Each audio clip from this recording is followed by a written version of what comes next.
5वीत असताना मला हॉस्टेलला टाकलं. 6वीत जाता जाता माझे खूप चांगले मित्रही बनले. 5वी, 6वी, 7वी पर्यंत सगळं काही चांगलं चाललं होतं.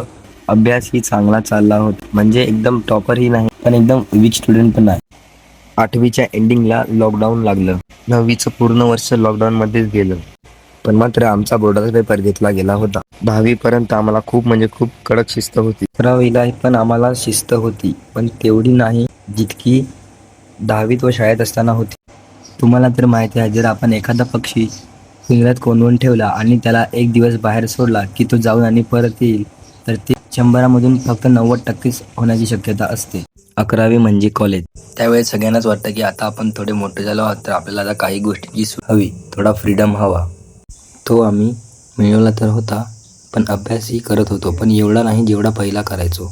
कशी तरी 12वी पूर्ण केली, पेपर संपले आणि घरी आलो. 5वी ते 12वी पर्यंत मी हॉस्टेलला होतो, त्यामुळे जास्त बाहेरचं नॉलेज नव्हतं.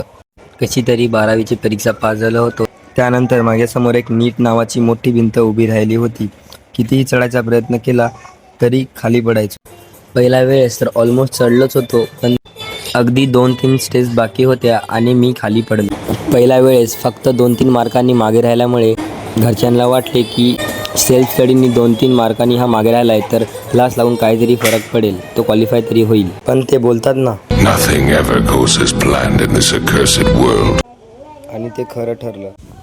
लॉकडाऊनमुळे फिजिक्स केमिस्ट्रीवर खूप वाईट परिणाम पडला होता, पण मी विचार केलेला फक्त बायोचा अभ्यास करून तरी मी कमीत कमी 200 मार्काचा पेपर लिहून येईन. 4 मे 2025. अतिशय खतरनाक पेपर. एवढा कठीण पेपर की पेपर झाल्यानंतर जेव्हा सरांनी पेपर बघितला तेव्हा सरही बोलले की मला फक्त एक प्रश्न सोडवण्यासाठी पूर्ण 2 तास गेले, तर पोरं 3 तासात सगळा पेपर कसा लिहितील. मी तर पेपरातला बायोलॉजीचा पहिलाच प्रश्न बघून डोका पकडलं. घरी काही सांगायचीही गरज नव्हती. इकडनं तिकडनं बातम्या आल्या आणि समजले की पेपर खूपच टफ होता. ही सगळी नीटची खडपड करावी लागली नसती, पण लॉकडाऊनमध्ये एक प्राण्यांविषयी अचानक एक आवड निर्माण झाली. त्यावेळेस मी खूप सारे प्राणी विकत आणले किंवा काही रस्त्यावरून आणले. का तर लॉकडाऊनमध्ये सगळी दुकानंही बंद होती व त्यांना खायलाही काही भेटत नव्हतं. आणि त्यावेळेसच पप्पांनी दुधाचा व्यवसाय सुरू केला होता, तर थोडंफार गाईंचं पण नॉलेज मला आलं होतं. आणि ही प्राण्यांची आवड कधी एका स्वप्नात बदलली मला समजलंही नाही. मी त्यावेळेसच ठरवलं की मी बनेन तर प्राण्यांचा डॉक्टर बनेन आणि एक मोठं रेस्क्यू सेंटर खोलेन, जे पूर्णपणे मोफत असेल. ते स्वप्न मी एवढं सिरियस घेतलं की घरच्यांनाही सांगितलं व माझ्या प्रत्येक पुस्तकाच्या पहिल्या पानावर व शेवटच्या पानावर मी लिहिले होते, I want to become a veterinarian. पण नीटमुळे मला दुसऱ्या वर्षीही ॲडमिशन भेटलं नाही. मला त्यावेळेस एक गोष्ट समजली, जर नीटच्या भरोश्यावर राहिलं तर माझे 4 ते 5 वर्ष आरामात जाणार. आणि मला हे पण समजलं नीट आपल्या बसची नाही आहे. नीट ही एक्झाम त्या मुलांसाठी आहे ज्याच्या मम्मी पप्पांचा एक व्यवस्थित बिझनेस असेल किंवा ते वेल सेटल असतील आणि त्यांच्या मुलासाठी ते 4 ते 5 वर्ष काही 10 वर्ष पण थांबायला तयार असतील. मी 12वी झाल्यानंतर हळूहळू एवढी जनावरं पाळली होती. डोक्यात ती जनावरच फिरत राहायची. ते कसे असतील, कोणी आजारी असेल तर तो बरा असेल का, की जाईपर्यंत तो दगावेल, या गोष्टींचं टेन्शन जास्त असायचं. क्लासला गेलेलो तर तुम्हाला तर माहितीच आहे, विचारपूस होते, नीटची तयारी का करतोय, पुढे काय करणार आहेस, कोणत्या कोर्समध्ये तुला इंटरेस्ट आहे, अँड लॉट ऑफ स्टफ. असंच मलाही एक जणाने विचारलं होतं, तर त्याला मी बोललो की मला वेटरनरी डॉक्टर बनायचं आहे. मला तर बोला प्राण्यांमध्ये पैसा नाही, तू थोडासा अजून अभ्यास कर, MBBS नाही तर BMS तर भेटेलच. त्या मित्राने एका दुसऱ्या पोराला सांगितलं. तो माझ्या जवळ येऊन मला विचारतो की मी ऐकलं तुला वेटरनरी डॉक्टर बनायचं आहे. मी त्याला बोललो हो मला बनायचं आहे. तो बोलला तू पागल है क्या, तू ST कैटेगरी से है, तेरे पास सोने का लोटा है, फिर भी तेरे को भीख ही मांगनी है. थोड़ी सी पढ़ाई कर, MBBS या फिर BMS, BHMS, BDS कुछ अच्छा कर, तो तेरे पास पैसा आएगा. आता त्याला कोण सांगेल, पैसाच सगळं काही नसतं. जेव्हा 12वी झाली त्यानंतर मी फ्लोमध्ये खूप जणांना सांगितलं होतं की मला वेटरनरी डॉक्टर बनायचं आहे, मला वेटरनरी डॉक्टर बनायचं आहे. आणि मला तेवढी नॉलेजही नव्हती की कट ऑफ लागतो हे त्या गोष्टी, तर मी खूप जणांना सांगितलंही होतं. ते लोक मला विचारायचे तुझं प्राण्यांचे डॉक्टर बनणार होता ना, काय झालं त्याचं. मला माझे मित्रही फोन करून विचारायचे झालं का तुझं वेटरनरीचं, झालं का तुझं वेटरनरीचं. त्यावेळेस मला विचार आला की उगाचच काय काय स्वप्न बघितले, माझ्यात तेवढी गडछत नाही, माझ्यात तेवढे अभ्यास करण्याची कॅपॅसिटीच नाही. 1 वर्ष म्हटलं वाया गेले, तर सेकंड अटेम्प्ट नंतर दुसरं वर्ष वाया जायला नको म्हणून एका मोठ्या कॉलेजमध्ये ॲडमिशन घेतलं. त्या कोर्समध्ये मला जराही इंटरेस्ट नव्हता, पण कोर्स जरा वेगळा वाटला म्हणून त्यात ॲडमिशन घेतलं. सगळं काही व्यवस्थित चालत होतं. डॉक्युमेंट जमा केले, फी भरली. परवा कॉलेज चालूच होणार होतं. तेवढ्यात अचानक कॉलेजच्या ग्रुपवर मेसेज आला की हेडक्वार्टर्समधून आदेश आला की यावर्षी हा कोर्स आपल्या कॉलेजमध्ये घेतला जाणार नाही. त्या एका कोर्समध्ये माझं ॲडमिशन झालं होतं व सगळ्या फीज भरून झाल्यामुळे दुसरं काही ऑप्शनही ठेवलं नव्हतं आणि मला तात्काळ दुसऱ्या कोणत्या गोष्टीमध्ये ॲडमिशन घ्यायला वेळही भेटला नाही. मला ॲडमिशन भेटलंही नसतं कारण तोपर्यंत ऑलमोस्ट नोव्हेंबर-डिसेंबर महिना लागला होता. एक वर्ष ड्रॉप तर आपण नॉर्मलाईज करू शकतो, पण दुसऱ्या वर्षी ड्रॉप लागल्यानंतर माझ्या मनात वेगवेगळे विचार यावे लागले की मी मम्मी पप्पांना जे स्वप्न दाखवलं होतं वेटरनरी डॉक्टर बनायचं ते तर मी पूर्ण करू शकलो नाही. पण आता हे एक कॉलेजमध्ये ॲडमिशन घेतलं होतं त्यातही माझं झालं नाही आणि हा दुसरा वर्ष तसंच वाया जाणार. पण हा दुसरा वर्ष वाया गेला असं मला जराही वाटलं नाही कारण की हा वर्ष संपत येता मला खूप साऱ्या रोगांबद्दल व प्राण्यांबद्दल थोडीफार अजून जास्त इन्फॉर्मेशन यायला लागली.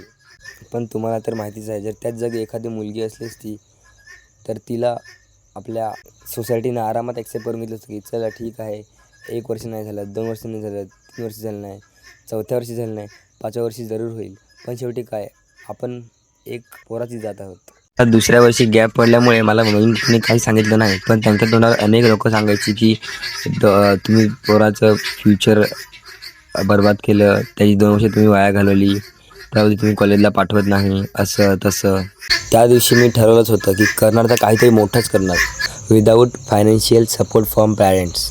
फायनान्शियल सपोर्ट सोडा, मी एवढा मोठा निर्णय घेतला आणि अजूनही त्यांना सांगितलं नाही. जर त्यांना कोणी व्हिडिओ दाखवला किंवा त्यांनी बघितला तरच त्यांना हे माहिती पडणार आहे. It's finally going to happen.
मी दिशांग गुटे, राहणार चंद्रनगर गुटेपाट. आज जाहीर करतोय की मी एक मुक्त प्राण्यांसाठी पूर्णपणे मोफत रेस्क्यू सेंटर खोलत आहे.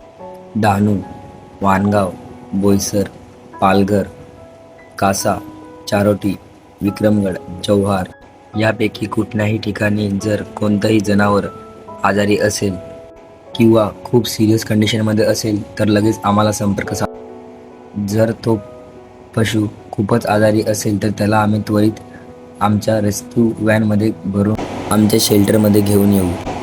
जर कुठेही कोणताही जनावर मेलेला आढळला तरीही तुम्ही आम्हाला संपर्क साधा व त्या जनावराला जमिनीत गाडा.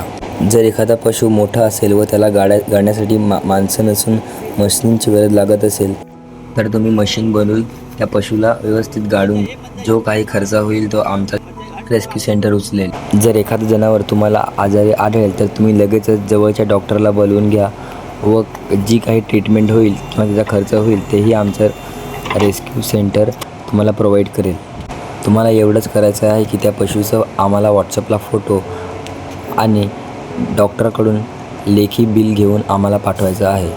बऱ्याच वेळा असं होतं की आता वाढत्या शहरीकरणामुळे आपल्याकडे काही पाळीव प्राणी असतात आणि ते ठेवायला आपल्याकडे जागा नसते आणि ते आपल्याला दुसऱ्याला देण्यासाठीही जीव लागत नाही. जर तुम्हाला असे कोणते प्राणी, कुत्रा किंवा गाई, म्हशी, कोणताही जनावर जर तुमच्याकडे ठेवायला जागा नसेल आणि जर तुम्हाला तो एका चांगल्या व मोकळ्या हवामानात ठेवायचा असेल तर तुम्ही तोही आमच्याकडे पाठवू शकता. मी एक व्हॉइस ऑफ व्हॉइसलेस या नावाचं यूट्यूबला चॅनल खोलत आहे. त्या चॅनलवरती आपण आपले रेस्क्यूचे व्हिडिओज व काही रोगांची माहिती व त्या रोगावर काय आपण उपचार करू शकतो किंवा तो रोग बरा कसा होऊ शकतो या सगळ्याची माहिती देणार. यूट्यूब चॅनलचे नाव घेतल्यावर तुम्हाला वाटलं असेल का हा तर व्हिडिओज टाकून पैसे कमवण्याचा प्रयत्न करतो. पण तसं काही नसून मी एक खूप मोठं रेस्क्यू सेंटर खोलणार आहे. त्यामध्ये मी सर्व मुक्त जनावरांची फ्रीमध्ये ट्रीटमेंट करेन. जर 2 दिवसात रिस्पॉन्स आला तर लगेच मी शेडचंही काम चालू करेन. मी माझ्याकडून जेवढी होईल तेवढी प्रामाणिकपणे मदत करत राहीन. तुम्हीही करा. जगा आणि जगवा.